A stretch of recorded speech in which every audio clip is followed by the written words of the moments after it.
இந்த ஆண்டு வந்து பாத்தீங்கன்னா கட் ஆஃப்ல வந்து அதிகரிப்பு இருக்குமா? ஸோ கட் ஆஃப் வந்து இன்க்ரீஸ் ஆகுமா இல்லை டிக்ரீஸ் ஆகுமா? எனக்கு வந்து கவர்மெண்ட் காலேஜில் சீட் கிடைக்குமா அப்படின்ற மாதிரியா இந்த ஆண்டு நீட் தேர்வு எழுதிய மாணவர்கள், மாணவிகள் அண்ட் பெற்றோர்கள் தொடர்ந்து வந்து நமக்கு மெசேஜ் மூலியமாகவும், யூடியூப் கமெண்ட் செக்ஷன் மூலியமாகவும், இன்ஸ்டாகிராம், ஸோ பல சோசியல் மீடியா மூலியமாகவும் ஸோ தொடர்ந்து வந்து கேட்டுக்கிருக்காங்க. இந்த வீடியோ பதிவில் வந்து உங்களுக்கு தெளிவான ஒரு சின்ன ஒரு விளக்கம் தான் நான் கொடுக்க போகிறேன். ஆனால் வந்து கட் ஆஃப் வந்து கூடுமா குறைமான்றது நம்மளால வந்து எக்ஸாக்டா வந்து ப்ரெடிக்ட் பண்ண முடியாது. அது யாரா இருந்தாலும் சரி.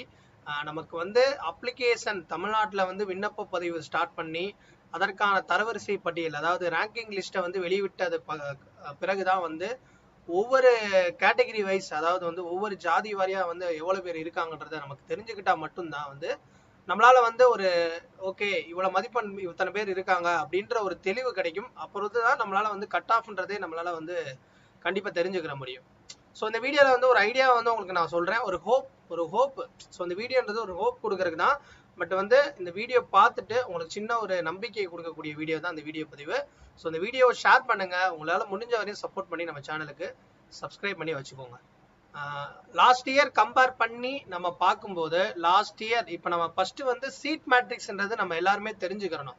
ஸோ தமிழ்நாட்டில் வந்து 36 பியூர் கவர்மெண்ட் காலேஜஸ். நான் இந்த வீடியோவில் வந்து ஒன்லி கவர்மெண்ட் காலேஜஸ்க்கு என்ன கட் ஆஃப் வரையும் இந்த வருஷம் வந்து இருக்கலாம், இல்லை எவ்வளோ ரேங்க் வரையும் இருந்தால் எனக்கு அரசு எம்பிபிஎஸ் சீட்டு கிடைக்கும் அப்படின்ற ஒரு சின்ன ஐடியா நான் சொல்கிறேன்.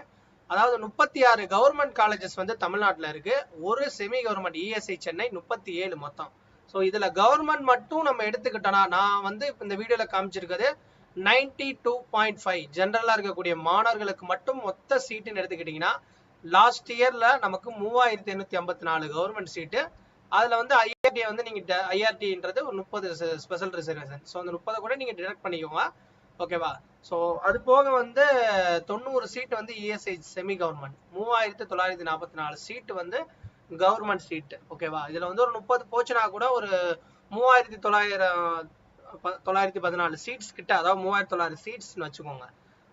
ஸோ இந்த வருஷம் வந்து சில காலேஜஸ் வந்து ஆட் ஆகிற மாதிரி சொல்லியிருக்காங்க. அதெல்லாம் கவுன்சிலிங் வரும்போது நமக்கு தெரியும். ஸோ அது ஆட் ஆச்சுனாலும் இன்னும் வந்து நமக்கு நல்ல ஒரு வாய்ப்பா இருக்கும். ஸோ நிறைய மாணவர்களுக்கு இன்னும் கொஞ்சம் சீட்ஸ் கிடைக்கும். கடந்த ஆண்டு வந்து நம்ம க்ளோசிங் ரேங்க் மார்க் எடுக்கும் போது எந்தெந்த கேட்டகரிக்கு எவ்வளவு மார்க் வந்து க்ளோசிங் ஆயிருக்கு அப்படின்றத பார்ப்போம். ஃபர்ஸ்ட் பாத்தீங்கன்னா ஓப்பன் கேட்டகரி. ஸோ ஓப்பன் கேட்டகரியில பாத்தீங்கன்னா 602 மார்க்ல கடைசியா க்ளோசிங் மார்க் முடிஞ்சிருக்கு. வேலூர் மெடிக்கல் காலேஜில் கிடைச்சிருக்கு. ரேங்க் ஜென்ரல் ரேங்க் வந்து 1442 வரையும் வந்து கிடைச்சிருக்கு. அதே இது வந்து நீங்க பேக்வர்ட் கிளாஸ் பிசி எடுத்தீங்கன்னா 556ல நாகப்பட்டினத்துல க்ளோசிங் ஆயிருக்கு. இவங்களோட ரேங்க், அதாவது அலாட்டான கடைசி ரேங்க்னு எடுத்துக்கிட்டீங்கன்னா ஜென்ரல் ரேங்க் 3302. அதே இது வந்து நெக்ஸ்ட் பிசியில் இருக்கக்கூடிய 3.5 ரிசர்வேஷன் பிசி முஸ்லீம் கேட்டகரியை பொறுத்தவரையும் நமக்கு 541 மார்க்ல வந்து க்ளோசிங் மார்க் முடிஞ்சிருக்கு. க்ளோசிங் ரேங்க் வந்து ஜென்ரல் ரேங்க் வந்து 4071. ஸோ கவர்மெண்ட்ல பாத்தீங்கன்னா கடைசியா நாகப்பட்டினம் தான் பிசிஎம் முஸ்லீம் கேட்டகரிக்கு முடிஞ்சிருக்கு. நெக்ஸ்ட் மோஸ்ட் பேக்வர்ட் கிளாஸ், அதாவது எம்பிசி டிஎன்சியை பொறுத்தவரையும் 530ல க்ளோசிங் ரேங்க் முடிஞ்சு, அதாவது க்ளோசிங் மார்க் எங்க முடிஞ்சிருக்குன்னா நீல்கிரிஸ், அதாவது வந்து ஊட்டி காலேஜில் வந்து முடிஞ்சிருக்கு. 4717 சீட்ஸ் வந்து நமக்கு 4717வது ஓவரால் ஜென்ரல் ரேங்க்ல வந்து க்ளோசிங் ரேங்க் முடிஞ்சிருக்கு. அடுத்து நெக்ஸ்ட் வந்து ஸ்கெடியூல் காஸ்ட்டை பொறுத்தவரையும் எஸ்சி 448 க்ளோசிங் ரேங்க் வந்து நீல்கிரிஸ்ல முடிஞ்சிருக்கு. உங்களுக்கு வந்து பாத்தீங்கன்னா ஓவரால் ரேங்க்ல 9431 க்ளோசிங். நெக்ஸ்ட் வந்து ஸ்கெடியூல் காஸ்ட் அருந்ததியர் பொறுத்தவரையும், அதாவது எஸ்சிஏ க்ளோசிங் ரேங்க் வந்து 12836, மார்க் 382. ஸோ நீலகிரிஸ்ல முடிஞ்சிருக்கு. நெக்ஸ்ட் ஸ்கெடியூல் ரெவ்யூ எஸ்டியை பொறுத்தவரையும் வந்து 355 க்ளோசிங் மார்க், 14234 வந்து நமக்கு ஜென்ரல் ரேங்க்குங்க, ஓகேவா? ஸோ கள்ளக்குறிச்சியில க்ளோசிங் ரேங்க் முடிஞ்சு, அதை மார்க் இது காலேஜ் கடைசி காலேஜ் வந்து கள்ளக்குறிச்சியில க்ளோஸ் ஆயிருக்கு. எஸ்டியை பொறுத்தவரையும் நீலகிரிஸ்ல, ஓகேங்க. ஸோ இதுல வந்து நம்ம முக்கியமா பார்க்கக்கூடியது என்னன்னா, ஸோ நிறைய பேர் வந்து தொடர்ந்து வந்து வீடியோ பதிவுல சொல்றாங்க, நிறைய பேர் வந்து தமிழ்நாட்டில் இவ்வளவு பேர் எடுத்திருக்காங்க மார்க், 2000 லட்சம் பேர் வந்து 600 மார்க் மேல எடுத்திருக்காங்க, அந்த மாதிரி ரிப்போர்ட்லாம் நிறைய சொல்றாங்க. பட் இருந்தாலும் இந்த கட் ஆஃப்ன்ற மார்க்கை வச்சு நம்மளால வந்து கட் ஆஃப் ப்ரெடிக்டே பண்ண முடியாது. ஓகேவா? ஏன் அப்படின்னா நமக்கு வந்து இந்த ரேங்க் தாங்க ரொம்ப முக்கியம். அதாவது வந்து நீங்க ஓவரால் ரேங்க்ல வந்து நீங்க ஒரு ஓப்பன் கேட்டகரி ஸ்டூடெண்ட்ஸா இருந்தா ஒரு 1400 ரேங்க் உள்ள இருந்தீங்கன்னா கண்டிப்பா வந்து உங்களுக்கு ஏதாவது ஒரு கவர்மெண்ட் காலேஜஸ் கிடைச்சிடும். ஒரு 1400 ரேங்க்குள்ள இருந்தா போதும். ஸோ இந்த கட் ஆஃப் மார்க்ன்றது நமக்கு வந்து இது 650 கூட இருக்கலாம். ஏன்னா இந்த வருஷத்தோடைய இம்பாக்ட் அந்த மாதிரி இருக்கு. ஏன்னா நிறைய பேர் அதிக ஸ்கோர் எடுத்திருக்காங்க. பட் இந்த மார்க்ன்றது நமக்கு கான்ஸ்டன்டா இருக்காது. ஆனா இந்த ரேங்கை பொறுத்தவரை ஓரளவு கான்ஸ்டன்டா இருக்கும். ஏன்னா ஒரு 1400 ரேஞ்சஸ் ரேங்க்குள்ள இருந்தீங்கன்னா கண்டிப்பா வந்து உங்களுக்கு கவர்மெண்ட் காலேஜஸ் ஓப்பன் கேட்டகரி ஸ்டூடெண்ட்ஸ்க்கு கிடைச்சிடும். அதே இது வந்து நீங்க பேக்வர்ட் கிளாஸ் பிசியா இருந்தீங்கன்னா 3302 last year general rank close ஆயிருக்குன்னா ஒரு 3300 ரேங்க் உள்ள இருந்தீங்கனாலே ஓரளவு நீங்க பார்டர்ல இருக்கீங்க. ஏதாவது ஒரு government colleges round 1 round 2 3 round வரை நீங்க போனா கூட கண்டிப்பா ஏதாவது ஒரு காலேஜஸ் கிடைச்சிடும். ஏன்னா சில மாணவர்கள் வந்து செல்ஃப் ஃபைனான்சிங்லேயே போவாங்க. அந்த மாதிரி கேட்டகரி ஸ்டூடெண்ட்ஸும் இருக்காங்க. சில பேருக்கு வந்து ஒரு பார்டர்ல இருந்தும் நல்ல அதாவது ஒரு ஆவரேஜான கவர்மெண்ட் காலேஜஸ் கிடைச்சா கூட அவங்க என்ன பண்ணுவாங்கன்னா அவங்களுடைய ஊருக்கு ஏற்ற மாதிரியே பிரைவேட் காலேஜஸ், ஃபார் எக்ஸாம்பிள் இப்போ வந்து ஒரு கேண்டிடேட் வந்து மதுரையில் இருக்காரு, பட் அவருக்கு ஒரு கவர்மெண்ட் காலேஜ் கிடைக்குதுன்னா சில பேர் என்ன பண்ணுவாங்கன்னா ஓகே அவங்களால ஃபீஸ் அஃபோர்ட் பண்ண முடியும், ஒரு 4.5 lakhs பண்ணும்போது அவங்க ஓப்பன்ல இருக்கிறனால சப்போஸ் என்ன பண்ணுவாங்கன்னா அவங்களுக்கு கிடைச்ச அந்த கவர்மெண்ட் சீட்டை விட்டுட்டு மதுரையில் அவங்க இருக்கிறனால மதுரை வேலம்மாள் இருக்கு, வேலம்மாள் இருக்கு. அதே கோயம்புத்தூர் கேண்டிடேட் வந்து பிஎஸ்சி இருக்கு, எனக்கு பிஎஸ்சி நான் போய் படிச்சுக்கிறேன், எனக்கு ஒரு கவர்மெண்ட், ஆனா அது அவங்களுடைய திங்கிங் தான். ஏன்னா அவங்களால வந்து கவர்மெண்ட்ல கிடைச்சும் சில மாணவர்கள் சில மாணவிகள் வந்து அந்த மாதிரி விடுவாங்க. ஸோ அவங்க ஊர்ல இருக்கிறங்காண்டி இப்போ வந்து எப்படின்னா என்ன போய் நாகப்பட்டினம் வந்து எங்களுக்கு டிஸ்டன்ஸ் ஜாஸ்தி சார், இங்க இருந்து போயிட்டு வர முடியாது, எங்க ஊர்லயே நான் நேட்டிவ்ல படிக்கணும்னு ஆசைப்படுறேன்னா அந்த மாதிரி ஒரு சேஞ்சஸ் இருக்கும். அப்ப என்ன அப்படின்னா அந்த இடத்துல கட் ஆஃப்லாம் கொஞ்சம் நமக்கு ஸோ இன்னும் கொஞ்சம் இதாகும். ஓகே, இந்த மாதிரி ஒரு ட்ரிக்ஸ்லாம் அங்கே நடக்கும். அதே இது வந்து லாஸ்ட் இயர் வந்து பிசி முஸ்லீம் கேட்டகரிக்கு பாருங்க 4021. ஸோ அப்போ வந்து ஒரு பிசி முஸ்லீம் கேட்டகரியை பொறுத்தவரையும் இந்த ஜென்ரல் ரேங்க் வந்து 4000 சொச்ச ரேங்க், அதாவது 4100க்குள்ள ஒரு இந்த வருஷம் சீட் இன்க்ரீஸ் ஆனா கூட ஒரு 4000 ரேங்க் உள்ள இருந்தீங்கன்னா உங்களுக்கு சான்சஸ் நிறைய இருக்கு. அதாவது 4000 ரேங்க். ஓகேவா? ஸோ கட் ஆஃப் பொறுத்தவரையும் நம்மளால வந்து சொல்ல முடியாது. ஏன்னா அது ரேங்க் லிஸ்ட் தமிழ்நாட்டில் நீங்க அப்ளிகேஷன் போட்டதுக்கு அப்புறம் தான் தெரியும். எம்பிசியை பொறுத்தவரையும் 4717 லாஸ்ட் இயர் க்ளோசிங்கா இருக்கு. அப்ப 4700 ரேங்க்குள்ள இருந்தீங்கன்னா கண்டிப்பா அதாவது ஒரு கவர்மெண்ட் காலேஜஸ் நம்ம எடுத்துடலாம் ஈஸியா. ஓகேவா? அதே இது வந்து நீங்க எஸ்சி கேட்டகரியா இருந்தா ஒரு 9400 ரேங்க்குள்ள இருந்தீங்க, லாஸ்ட் இயர் பாத்தீங்கன்னா 9431, ஒரு 9400 ரேங்க்குள்ள நீங்க இருந்தீங்கன்னா ஒரு சேஃப் ஜோன் தான், ஒரு சேஃப் சைட்ல நீங்க இருக்கிறீங்கன்னு அர்த்தம்.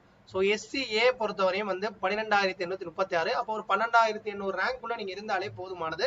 அதே நீங்க எஸ்டியை பொறுத்தவரையும் பாருங்க லாஸ்ட் இயர் 14234 முடிஞ்சிருக்கு.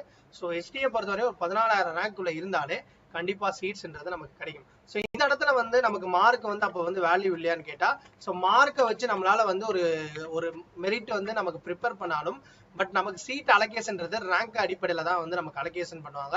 இப்போ நீங்க வந்து ஜென்ரலா இருக்கக்கூடியவங்களுக்கு நல்ல காலேஜஸ் ஓப்பன்ல போய் அவங்க சீட் எடுப்பாங்க. ஏன்னா ஓப்பன் கேட்டகரின்றது இஸ் நாட் கேஸ்ட். ஓகேவா? ஓப்பன் காம்படிஷன்ல நல்ல மார்க் எடுக்கிறவங்க, இப்போ ஒரு பிசி கேண்டிடேட் வந்து அவருக்கு நல்ல ஸ்கோர் இருந்துச்சுன்னா அவர் ஓப்பன்லயும் போவாரு. அப்ப இவருக்கு கொடுக்கப்பட்ட அந்த ரிசர்வேஷன் இருக்கு பாருங்க. இப்ப பிசியில எடுத்தீங்கன்னா 935 சீட் இருக்கு. ஸோ அந்த 935 சீட்டமே வந்து பிசி ஃபில் பண்ணுவாங்கன்னு சொல்ல முடியாது. ஏன்னா இந்த பிசி கேண்டிடேட் பாதி பேர் வந்து ஓப்பன் கேட்டகரியிலே போவாங்க.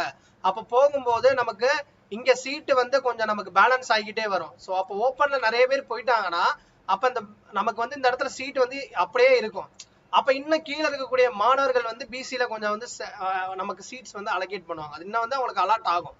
ஸோ அதுதான். அதே மாதிரி பிசி முஸ்லீம் கேட்டகரியில் 133 சீட்ஸ் வந்து இருக்கு அப்படின்னா 133 சீட்ஸை தாண்டி பிசிஎம்ல ஓப்பன் காம்படிஷன்ல நிறைய மாணவர்கள் நல்ல ஸ்கோர் எடுக்கிறவங்க ஓப்பன்ல போனாங்கன்னா இங்கேயும் வந்து பாத்தீங்கன்னா நமக்கு சீட்டோடைய அந்த வேக்கன்சின்றது இன்க்ரீஸ் ஆகும். ஸோ அது அப்படியே இருக்கும். ஸோ ரிசர்வ் கேட்டகரியில போறவங்கன்னா நிறைய பேருக்கு வந்து கிடைக்கும். ஸோ லாஸ்ட் இயர் பாருங்க கேட்டகரி ரேங்க், அதாவது பிசி கேட்டகரியில 2000 ரேங்க்குள்ள இருந்து 2021 தான் க்ளோசிங் ஆயிருக்கு ரேங்க். அதற்கு பிசி கேட்டகரியில 2021 தான் லாஸ்ட் க்ளோசிங் ரேங்க். பிசியில பாருங்க நமக்கு இங்க பாருங்க, நான் நல்லா ஏன் உங்களுக்கு காமிக்கிறேன்னா 985 சீட்டுனா டோட்டலாவே பிசிக்கு இருக்கு. அப்ப வந்து இங்க பாருங்க 2000 பேருக்கு மேல சீட் கிடைச்சிருக்கு பிசியில.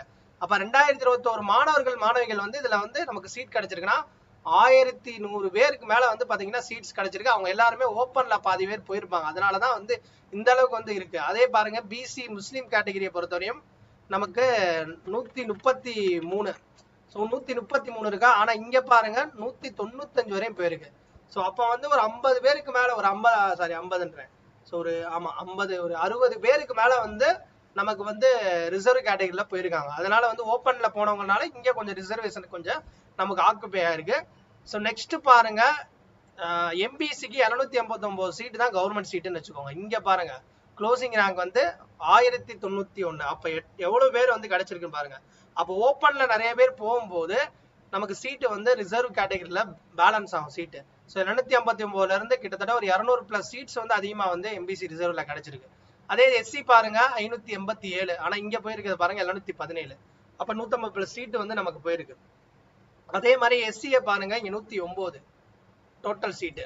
இங்க போயிருக்கிறது பாருங்க 125 வரையும் போயிருக்கு. 125 மாணவர்கள் வந்து பாத்தீங்கன்னா அலாட் ஆயிருக்காங்க. ஸோ இங்க எஸ்டியை பொறுத்தவரையும் 38, எஸ்டியும் பாருங்க 43. ஸோ ஒரு 5 சீட்டுக்கு மேல இன்க்ரீஸ் ஆயிருக்கு. ஸோ இதனால வந்து நமக்கு ரேங்க் மட்டும்தான் இந்த இடத்துல வந்து ரொம்ப மேஜரா நம்ம பார்க்கக்கூடியது. ஸோ நீங்க வந்து நான் சொல்ற ரேங்க் படி ஓரளவு இருந்தீங்க அப்படின்னா கண்டிப்பா சீட்ஸ் கிடைக்கும். அது மாதிரி நிறைய பேர் வந்து பார்டர்ல இருப்பீங்க, கவலைப்படாதீங்க. கண்டிப்பா வெயிட் பண்ணுங்க, அப்ளிகேஷன் போடுங்க, ஒரு கான்ஃபிடண்டா போடுங்க. அதுக்கப்புறம் வந்து ரேங்க்ன்றது வரும்போது தான் ஒரு நல்ல ஒரு உங்களுக்கு ஒரு அனலிட்டிக்ஸ் கிடைக்கும். அதுக்கப்புறம் வந்து நம்ம வந்து கட் ஆஃப்ன்றது ப்ரெடிக்ட் பண்ணலாம். ஸோ நீங்களே வந்து உங்களை வருத்திக்கிறாதீங்க, ஏன்னா எனக்கு கிடைக்காது. அதுவும் முதல் தடவை எழுதுறவங்க அடுத்த ஒரு வாய்ப்பா எடுத்து நெக்ஸ்ட் இயர் நீங்க படிச்சு கான்ஃபிடண்டா எழுதுங்க. ரிப்பீட்டர்ஸா இருந்தீங்க அப்படின்னா நீங்க பார்டர்ல இருக்கீங்கன்னா கொஞ்சம் அப்ளிகேஷன் வரையும் வெயிட் பண்ணுங்க. ஸோ நிறைய ஆப்ஷன் வந்து நமக்கு மெடிக்கல்ல வந்து இருக்கு. ஸோ வந்து நீங்க ஒரு ஹோப்போட இருங்க. தொடர்ந்து வந்து நம்ம சேனல் ஃபாலோ பண்ணுங்க. நிறைய கைடன்ஸ் சப்போர்ட் வந்து நம்ம தொடர்ந்து வந்து 7 வருஷமா கொடுத்துருக்கோம். ஸோ யூஜியா இருக்கட்டும், பிஜியா இருக்கட்டும், எல்லாருக்கும் ப்ராப்பரா கைடன்ஸ் கொடுத்துருக்கோம். ஸோ தொடர்ந்து நம்ம சேனலை ஃபாலோ பண்ணிட்டே வாங்க. ஸோ தேங்க்ஸ் ஃபார் வாட்சிங் தட். இந்த வீடியோ பத்தின கருத்தை கீழே பதிவு பண்ணுங்க. ஸோ இந்த வீடியோல நான் சொன்ன ரேங்க்